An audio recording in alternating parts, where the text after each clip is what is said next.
Welcome back to Inside Sources. In this segment, we're going to be talking about elite consensus, something that we've mentioned quite a number of times here on Inside Sources. If you remember, we had here the former INEC chairman, Professor Atairu Jega, who is involved in an effort to see how we can have an elite consensus in Nigeria. And so he is an important member of a committee under the National Institute for Legislative and Democratic Studies that is looking at how we can make elite consensus happen in Nigeria. There's an update, and I have with me a member of that committee who is also a member of the Academic Advisory Committee of the National Institute for Legislative and Democratic Studies. I'd like to welcome to Inside Sources Professor Yusuf Zwaka, a professor of political science at the University of Abuja. Prof, yeah, welcome to Inside Sources. Thank you so much for the privilege and opportunity. Oh, thank you. Thank you.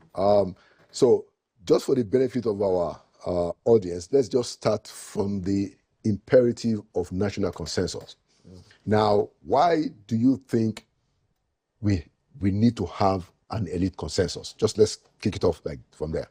If we don't get the elites to agree on those issues, then we'll keep going back and forth without really resolving them. And so for that reason, I think the committee was set up, to first carry out a survey of the whole country. And we did a methodology workshop, which you said you attended. Yes, yes. Where, the instruments for the research was further sharpened so that it can be, deployed to the field. And so about 505 questionnaires were deployed, and we got, research assistants from virtually all the universities, in Nigeria, in all the states, to carry out the research. And the result of that research, because out of 505 questionnaires, about 502 questionnaires were returned. That gave us a return rate of over 99%. Which is quite impressive. Yeah, so we, on the basis of that, outcome, we now went in to analyze, the questionnaire based on the various, items that were, tested in the field, which include but not limited to issues about whether there was need for constitutional amendment, whether there's even the need for elite consensus to start with. Right. Do we even need to have an elite consensus? And then issues about what should we do with corruption? How do we tackle such problems? And then we made some, and of course, issues about citizenship and indigenship, because that has been affecting, a lot of people. And so therefore, from the feedback we got, the questionnaires were analyzed, and then we now called, a larger group yesterday of all the stakeholders, which included, but was not limited to members of the security forces, the financial sector, the politicians themselves represented by IPAC, the academia, the media, even, people from Nollywood, the movie industry, because we have elites virtually in all the segments of society that were represented. And in that validation workshop, they tend to agree largely with virtually all we said and the outcome of the report, which now they now gave their own observation as to how we can further sharpen that, report, and then prepare for a national summit, which we think in very, short time to come will be convened, so that again a broader and more, a larger group will come around, and then of course that report will be presented to them. Then of course we get more inputs. Right. That could even fit into the, constitutional amendment that is going on now. Right. Because that's a more scientific way of going about some of these issues. True. Yeah. True. Interesting. That there's quite a bit of progress. Just for the benefit of our viewers, I wanted to explain that the problems in our country, especially on the political scene, which is important because the political scene controls every other sector, is that we need to bring together all the political actors around some basic understanding and to agree on benchmarks.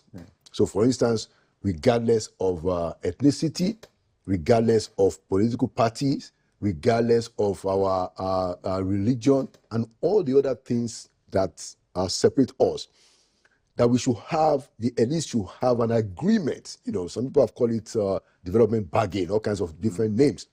So I wanted to ask you, you know, that what are the core issues, you know, and you have been involved in this effort that is, by the way, coming out of the National Assembly, because National Assembly is the one that owns the National Institute for Legislative and Democratic Studies. Yeah. So I mean, this is quite a commendable effort on the part of the National Assembly. Yeah. But in your own view, Prof, so what are those highlights, the major issue, maybe the 3 or 4 top things that we need to have an elite consensus over? If you understand what I mean, Prof. I understand what you're saying. I think some of the issues we looked at that we felt there's need, you know, to have an elite consensus on are issues that border with, you know, the economy, you know, of Nigeria. You know, we have a monocultural economy driven by oil, and we say no, unless we diversify into other sectors so that we can, you know, overcome the problem of unemployment, you know, we increase the per capita income, get a more stable economy. Right. Because we are depending on one thing, the moment that thing has a problem globally, right, we are nowhere to be found. True. You know, it will affect us. And so we felt there's need to diversify the economy. And of course, we talked about issues about the politics itself, that there's a need for the political elites. Right. Because they are the drivers, you know, of development, whether we like it or not. Everything that happens in the country, they have to take the lead. And we felt that, you know, there's need for them really to be more patriotic, you know, and also try to agree on some issues. For instance, we looked at the issue of, even though not directly on religion, but we tried to ask the question, for instance, should state governments be sponsoring pilgrimages? And you'll be shocked that a lot of the elites are saying no, that they should stop sponsoring that. And you know that religion also has been a problem. Right. You know, that has been divided.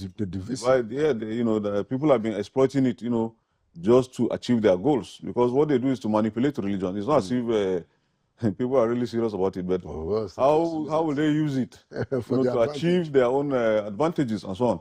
So also have issues about, you know, indigenship and citizenship. And people are, you know, saying that, look, we should better, you know, talk about citizenship. Because a lot of people living in different parts of Nigeria may not necessarily be indigenous of those places. But you have stayed there for over 40 years, 50 years, and yet you don't have. You are being considered. In fact, you know, the other problem is that because in the workshop, some of the individuals were complaining that, you know, they were born in this place, they grew up there, their parents have been living in those places. Right. Now, even their own children, who are supposed to be grandchildren to their parents, are still considered to be outsiders. And we felt that is something that virtually every, you know, person you will find is affected by that kind of, you know, situation. So there was a need to say that, look, because we looked at other climes. For instance, if you take the case of Rwanda after the genocide, what they did was to abolish the issue about whether a Hutu or a Tutsi, since that was a big problem. And so we said, okay, why don't we look at other, you know, societies that have made progress? Should we continue to, you know, hold on to certain things that is keeping us backward? Because if we now decide, for instance, that wherever you lived and you are able to now hold office, because the issue is you are being denied even employment within your own country, you are being given contract appointment as if you are a foreigner. Those things have to be looked into. Sorted out. And then, of course, we have to feel free, just like the Constitution said, for you to live anywhere you want to live in Nigeria without feeling, you know, that somebody is discriminating against you. And I think these are some of the things that we looked at, and some other very important issues that have to do with, you know, our own values. Because some of the participants, for instance, were saying that, look, we have to look at the values. What are the things that we cherish? Why is it that in the past, you travel around the country, you will see that people even keep their goods on the road, and they're not there, and nobody will touch it. You cannot do that today.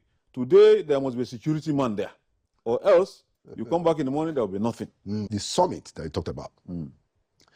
So what kind of caliber of people are we expecting at the summit that is going to take this idea of the elite consensus forward? Yeah, I think at the summit, we expect that, you know, all the groups that were sampled in our research, the survey we did, we had traditional rulers. Okay. We had the political elites, those that were governors, either serving or retired, senators, and all that, all the top, politicians. Right. Then we also talk about businessmen, because, and those in the financial sector. Right. Talk about those in the media. We talk about those in the trade unions.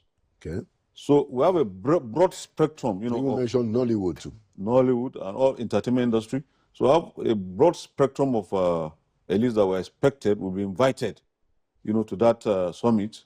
And then, of course, further discussion will be made on the document that has been, developed. Okay. And possibly it will be fed into the constitutional amendment process. They will have, because it is a research that has been done, and that this is what Nigerians are saying, among your own group of people that are also enlightened in their own way, because you are an elite, because you are educated, or you have some wealth, or you have influence. Right. Okay, so therefore, these are the same individuals that are, feeding this, making up these positions, taking these positions, that there's a need for change. So I think the changes they've been talking about, I think is now the time really for them to make it happen. To make it happen in terms of being real. Right. Yeah. Now, in your own view, is it not better for us to have a brand new constitution rather than this every 4 years tinkering that we do with the constitution? Is it not better to just have a clean new federal constitution that we know is the one that we, the people ourselves, brought up? You see, the problem with having a new constitution means it is not these current members of the National Assembly that will make the constitution, because they cannot be a judge in their own case. So it has to be, some Nigerians that are different. But then you have the problem of already you have an elected assembly. Now, will you convoke, a different group? How will they be brought into that summit?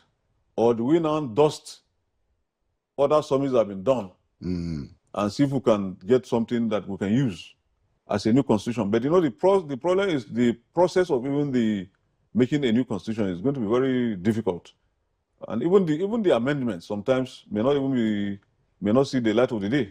At the end of the entire. Don't you think that if the big political wigs, like the president, like the National Assembly leaders, if they push for it, like the governors, if they buy into this idea, I mean, the president clearly even has a platform that this was what he was talking about before he became president. So shouldn't we expect that there will be that kind of drive, even from the presidency, to say that, look, this is a new constitution. What we need is a true federal system under a new constitution.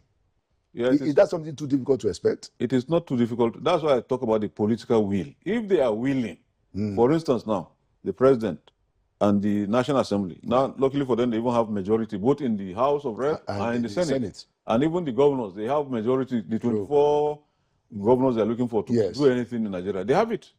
So to make any change will not be difficult if they have the will to do it. And they have a program for it. Because what you need to do is, okay, everything you want to do, there must be a start time and an end time. When do you start, when do you finish? You must have a timetable, you must have a program. It's okay, we want to do this amendment, or we want to have a brand new constitution. How long is it going to take us? Let's now have, we can have all the discussions we want to have. Right. We can even get the groups to come and look at, what we were bringing in. And then if they adopt it, fine, because that will take a shorter time if you have already something that people can look at. True. So things that are not important are removed, things that are important are left. At the end of the day, there is the people that have made the constitution. Then it's easy to go through the 24 states because they will get that. You may even get more than that, because it is very clear that virtually every person in Nigeria knows that there's the need, to have something different. Because on the issue of, for instance, state police, virtually all the persons, we agree that, the time for it is because of the context in which we are living in. You look at the situation in the country. The insecurity virtually everywhere. There's so it is in the interest of, it is for our own survival, as a country. And so if we want to survive as a country, that's why we talk about the self-enlightened interest of the elites. They must be interested. Yeah. I think that we should also have an elite consensus on fighting poverty. The level of poverty in our country is too, multidimensional, and it's such a huge problem. And I think there should also be an elite consensus on fighting corruption. You know, I think it was President Buhari, late President Buhari, God bless his soul, who said that if we don't kill corruption, corruption will kill us. Yeah. So in terms of the feedback that you are getting, are people also pushing that, look, there should be a consensus on fighting corruption and fighting poverty? Last question. You know, when we did, the field work and the results came in, we looked, the issue of corruption, for instance, we have some items, plea bargaining, whether you support the country should use plea bargaining, whether you support the country should use custodian sentence, whether you support, death penalty. Right. And I think one other item, about 4 or 5 items, 4 items, you will be shocked that the men, that's the male respondents, were in support of plea bargain. Majority of them. The men. Majority of the female respondents were in support of death penalty. On the issue of corruption. The issue of corruption. The women want death penalty. But the men want plea bargain. Interesting. So when you rank their responses, you will see that, for the women, that plea bargain, I think it was the last. For the men, death sentence is the last. So it changes. We look at it often. So that is for the issue of corruption. For the issue of poverty, I think the problem really is that if we are serious about fighting it, there are countries that have done that. China, for instance, within 4 decades, 800 million people were removed from poverty. But they didn't just do what we're doing now. What they did was to establish first a national register to know where the poor people are living. You can't just want to do something without data. Yeah. You will not get anywhere. So first they registered them. Then they now sent about 300,000 civil servants to those places where poor people are living to live with them and let them think out a solution, something that is sustainable, that they, the people, can do. I think probably it was in 1960 that Nigeria was even projected to be better than China. Yes. But see, they seem to have solved their poverty problem. Hopefully, we too will get to that point. One day. And I hope that this elite consensus push might also help us to have a very innovative and creative way to solve the problem of poverty and other problems that we deal with. Thank you so much, Professor Zwaka, for your work, as a member of the Elite Consensus Committee and also as a member of the Academic Advisory Board of the National Institute of Legislative and Democratic Studies.